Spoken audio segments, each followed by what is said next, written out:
Now we're going to do tsuri-goshi. Tsuri, like sakana tsuri, fishing. When you catch a fish, you lift and pull them, right? That's what tsuri-goshi is, to lift them and pull them. One throw, two different ways of doing it. They're both koshiwaza hip throws. One is ko-tsuri-goshi, and the other one is O-tsuri-goshi. Ko-tsuri-goshi looks like O-goshi, except you're going to grab the belt and lift it up. You see how I lift up, and then I'm in.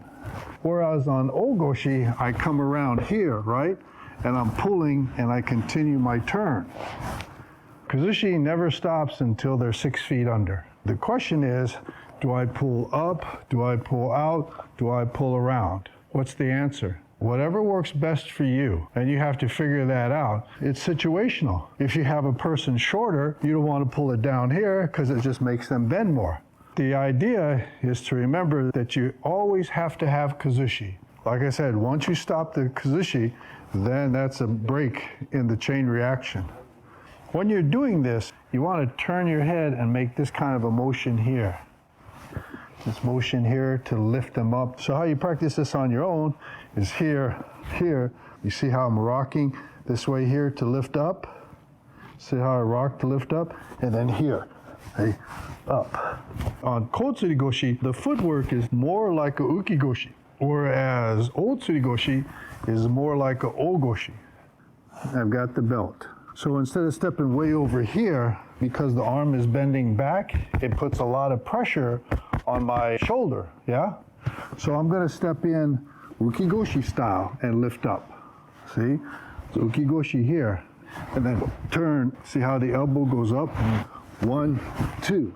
And you notice just like uki-goshi, when I come in, this pops up like that. That's what kotsuri-goshi kind of looks like.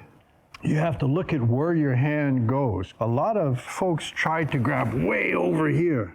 You don't get that much lift when you're there. So I'm not exactly in the center or way over here, but I'm closer here. So from here, see how much more lift I get on the obi?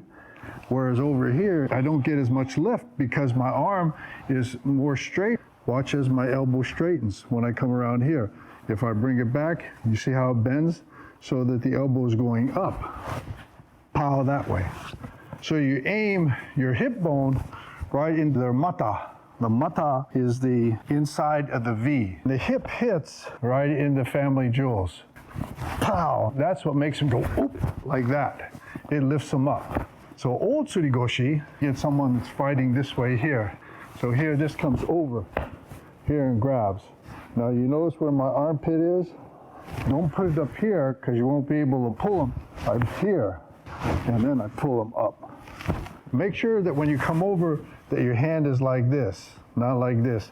You want to go here, then lift up, and then here. So when I come over, you see what I just did? You see how my shoulder strikes him there? Okay, and then I grab the belt, okay? And then here. You see the shoulder strike? Like I said, I've never been able to throw somebody on it, but I've been thrown many a time trying to do it, and I'm okay with that. Then I learned I can't do that on that kind of a guy. So when you come in here, whip it. Whip it. There you go. You see that turn? Now, because you whipped it, that adds velocity to the turn. Velocity, just like a tornado, has power. Is that working better?